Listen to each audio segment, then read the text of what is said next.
মধুমিতা, বয়স 21। 21।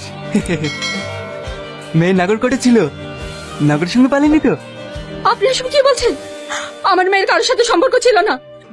এই কত প্রত্যেক বাবা মাই বলে, আবার কিছুদিন পরে মেয়ে অ্যাও অ্যাও বলে বাচ্চা নিয়ে ফিরে আসে। আমার মেয়ে ওরকম না স্যার, ও কল সেন্টারে কাজ করতো, প্রত্যেকদিন রাতে বাড়ি ফিরতো। রাত্রে? বুঝলেন শ্যামবাবু, জৈবনের জ্বালা বড় জ্বালা। এই কথা তো আর বাপ মা মুখ ফুটে বলতে পারে না। আমি শিওর আপনার মেয়ে ওই নাগর সঙ্গে ভেগেছে। কিছুদিন অপেক্ষা করে দেখুন, মেয়ে আপনি ফিরে আসবে।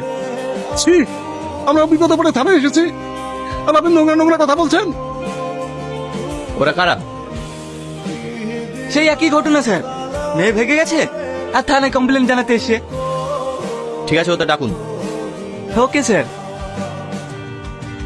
আমাদের বড় বউ বিরাট দয়ালু, যান ওদেরকে ডেকে দেন। কি হয়েছে বলুন। স্যার, আমার মেয়েকে 3 দিন থেকে খুঁজে পাওয়া যাচ্ছে না। থানায় অভিযোগ জানাতে আসলাম, বাইরের অফিসার আমার মেয়েকে নিয়ে নোংরা নোংরা কথা বললো স্যার। স্যার, আমরা গরিব হতে পারি কিন্তু মেয়ের ইজ্জত বিক্রি করে খাই না স্যার।